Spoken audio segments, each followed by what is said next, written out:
Hello everyone. Myself Mr. S.M. Ghanwat working as Assistant Professor in Mechanical Department at Sharad Institute of Technology College of Engineering Yedrao, Ichalkaranji. We are discussing unit number 3 equilibrium diagrams in which we are going to discuss part number 10 in which we are going to discuss types of metal alloys in which we are going to basically concentrate on medium carbon and high carbon and stainless steels. Also we are going to discuss the plain low carbon steels, high strength low alloy steels with its composition and ASTM number, UNS number. Also, we are going to discuss the typical applications associated with plain low carbon steels, high strength low alloy steels. Also, we are going to concentrate on the stainless steels, its applications for austenitic, ferritic, martensitic, and precipitation hardenable stainless steels. Now we are going to discuss the medium carbon steels. The medium carbon steels have carbon concentrations between about 0.25 and 0.60 weight%. These alloys may be heat treated by austeniting, quenching, and then tempering to improve their mechanical properties. They are most often utilized in the tempered conditions, having microstructures of tempered martensite. The plain medium carbon steels have low hardenabilities and can be successfully heat treated only in very thin section and with very rapid quenching rates. Addition of chromium, nickel and molybdenum improve the capacity of these alloys to be heat treated, giving rise to a variety of strength ductility combinations.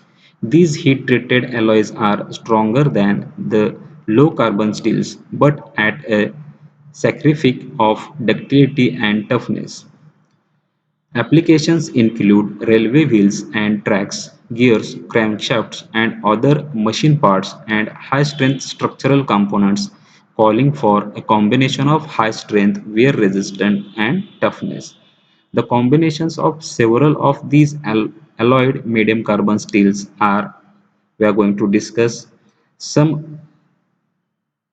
The Society of Automotive Engineers and the AISI and ASTM are responsible for the classification and specification of steel as well as other alloys. Now, for plain carbon steels, the first two digits are 1 and 0. Alloy steels are designated by initial two digit combination. For example, 134143. The third and fourth digit represents the third and fourth digit represents weight percent carbon multiplied by 100. For example, a 1060 steel is a plain carbon steel containing 0.60 weight% carbon. And unified numbering system UNS is used for uniformly indexing both ferrous and non-ferrous alloys. Each UNS number consists of a single letter prefix followed by a 5-digit number. The letter is indicative of the family of metals to which an alloy belongs. The UNS designation of these alloys begins with a G followed by AISI SAE number. The fifth digit is 0. Accordingly, we are going to classify plain carbon steels and low carbon steels and high carbon steels. Now once again we will discuss medium carbon steels. The medium carbon steels have carbon concentration between about 0.25 and 0.60 weight%. These alloys may be heat treated by austenitizing, quenching and then tempering to improve their mechanical properties. They are most often utilized in the tempered conditions, having microstructures of tempered martensite. The plain medium carbon steels have low hardenabilities and can be successfully heat treated only in very thin sections and with very rapid quenching rates. Addition of chromium, nickel and molybdenum improve the capacity of these alloys to be heat treated, giving rise to a variety of strength ductility combinations. These heat treated alloys are stronger than the low carbon steels but at a sacrifice of ductility and toughness. Applications include railway wheels and tracks, gears, crankshafts and other machine parts. and high strength structural components calling for a combination of high strength, wear resistance and toughness. The composition of several these alloyed medium carbon steels are we are going to discuss, and also we are going to discuss ASTM, AISI and SAE, how they are going to classify and specify the steels and alloys. The AISI and SAE designation for steels is a 4-digit number. The first two digits indicates the alloy content, the last two give the carbon concentration. For plain carbon steels, the first two digits are 1 and 0, and other alloy steels are designated by other initial two-digit combinations. For example, 134143. The third and fourth digit represents the weight percent of carbon multiplied by 100. For example, a 1060 steel is a plain carbon steel containing 0.60 weight percent carbon. A unified numbering system, that is UNS, is used for uniformly indexing both ferrous and non-ferrous alloys. Each UNS number consists of a single letter prefix followed by a 5-digit number. The letter is indicative of family of metals to which an alloy belongs. The UNS designation for these alloys begins with a G followed by ASI or SAE number. The fifth digit is 0. This is the this is how we are going to classify the steels. Now we are going to discuss the high carbon steels. The high carbon steels normally having carbon content between 0.60 and 1.4 weight percent are the hardest, strongest and yet least ductile of carbon steels. They are almost always used in hardened and tempered conditions, and as such are especially wear resistant and capable of holding a sharp cutting edge. The tool and die steels are high carbon alloys usually containing chromium, vanadium, tungsten and molybdenum. These alloying elements combine with carbon to form very hard and wear resistant carbide compounds. Some tool steels composition and their applications are CR236, V43 and WC. These steels are used as cutting tools and dies for forming and shaping materials, as well as knives, razors, hacksaw blades, spring and high strength wires. This is all about the high carbon steels. The high carbon steels normally having carbon content between 0.60 and 1.4 weight percent are the hardest and strongest and yet ductile of carbon steels. They are almost always used in hardened and tempered conditions, and as such are especially wear resistant and capable of holding a sharp cutting edge. The tool and die steels are high carbon alloys usually containing chromium, vanadium, tungsten and molybdenum. These alloying elements combine with carbon to form very hard and wear resistant carbide compounds. This is all about high carbon steels. Now we are going to discuss the stainless steels. The stainless steels are highly resistant to corrosion in a variety of environments, especially the ambient atmosphere. Their predominant alloying element is chromium. A concentration of at least 11 weight percent chromium is required. Corrosion resistance may also be enhanced by nickel and molybdenum addition. Stainless steels are divided into three classes on the basis of predominant phases constituent of microstructure: martensite, ferrite, or austenite. Several stainless steels by class along with composition, typical mechanical properties and applications. Also we are going to discuss a wide range of mechanical properties combined with excellent resistance to corrosion make stainless steels very versatile in their applicability. Martensitic stainless steels are capable of being heat treated in such a way that martensite is the prime microconstituent. Addition of alloying elements in significant concentration produce dramatic alterations in the iron-iron carbide phase diagram. For austenitic stainless steel, the austenite phase field is extended to room temperature. Ferritic stainless steels are composed of alpha ferrite phase Austenitic and ferritic stainless steels are hardened and strengthened by cold work because they are not heat treatable. The austenitic stainless steels are the most corrosion resistant because of high chromium content and also the nickel addition. They are produced in largest quantities. Both martensitic and ferritic stainless steels are magnetic. The austenitic stainless steel are not. Some stainless steels are frequently used at elevated temperatures and in the environment because they resist oxidation and maintain their mechanical integrity under such conditions. The upper temperature limit in oxidizing atmosphere is about 1000 degree. Equipment employing these steels include gas turbine, high temperature steam boilers, heat treating furnaces, aircrafts, missiles, and nuclear power generating units. This is all about the stainless steels. Now we are going to discuss compositions of 4 plain low carbon steels and 3 high strength low alloy steels. Now the first column is going to represent you the ASTM number. The second column is going to represent you the UNS number, and third is the composition in which carbon content, manganese content and other content is included. Now one by one we are going to discuss 1010. Its UNS number is G10100 and the composition of this particular steel is zero point 0.1, its carbon content, 0.45 manganese content. Similarly, the second category or second plain low carbon steel is 1020. Its UNS number is G10200.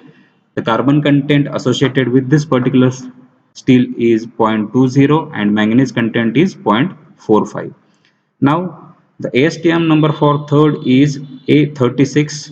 Its UNS number is K02600. The carbon content in this particular steel is 0.29 and manganese content is 1.00 and other alloying element as 0.20. The next grade that we are going to consider or ASTM number is A516 grade 70. Its UNS number is K02700. Its carbon content is 0.31, manganese content is 1 and other alloying element with 0.25% weight percent. This is the plain low carbon steels and high strength low alloy steels with its ASTM number, UNS number and the composition associated with each carbon and alloy steels. Now we are going to discuss the different mechanical characteristics associated with plain low carbon steels and high strength low alloy steels.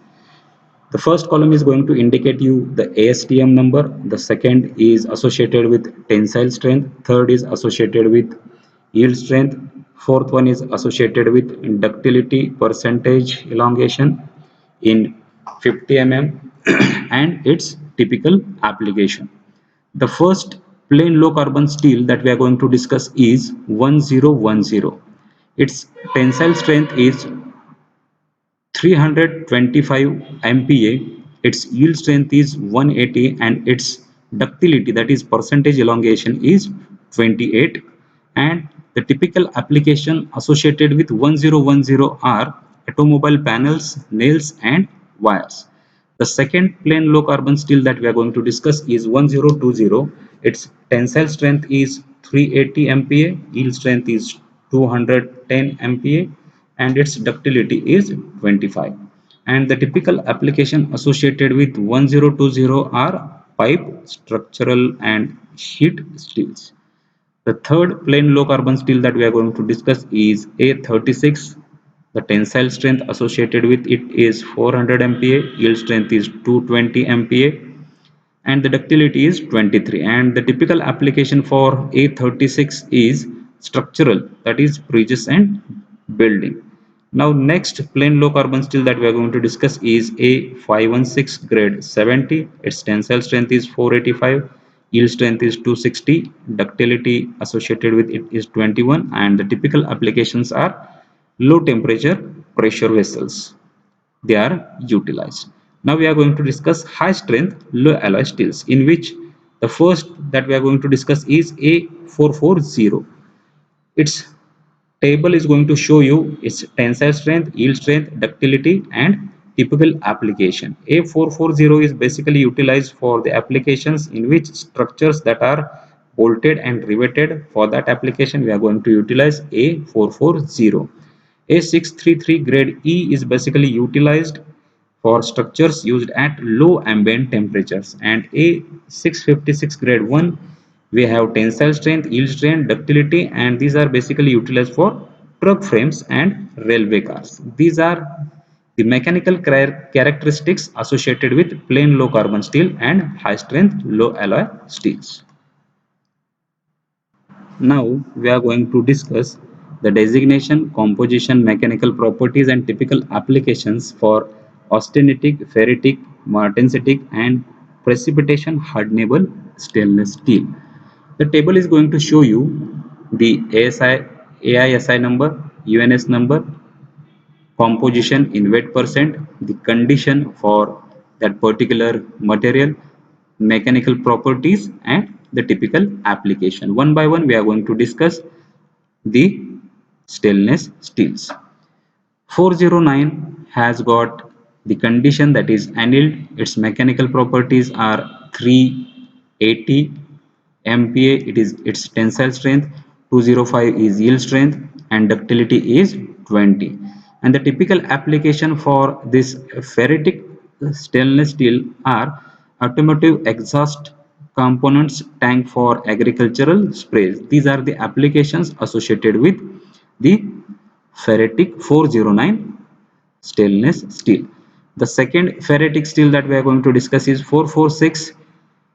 The table is going to show you the UNS number, composition, the condition, mechanical properties, and the typical applications are walls, high temperature glass molds, combustion chambers. These are the ferritic stainless steels. Now we are going to discuss austenitic stainless steels, in which we are going to discuss 304, 3161. 304 is basically utilized in chemical and food processing equipments, cryogenic vessels, and 3161 is basically utilized for welding constructions. And the related mechanical properties and UNS number, composition are enlisted in table. The next that we are going to discuss is martensitic, in which we are going to discuss 410, 440A. The typical application for 410 is barrels, cutlery, jet engine parts, and 440A is cutlery, bearings, and surgical tools.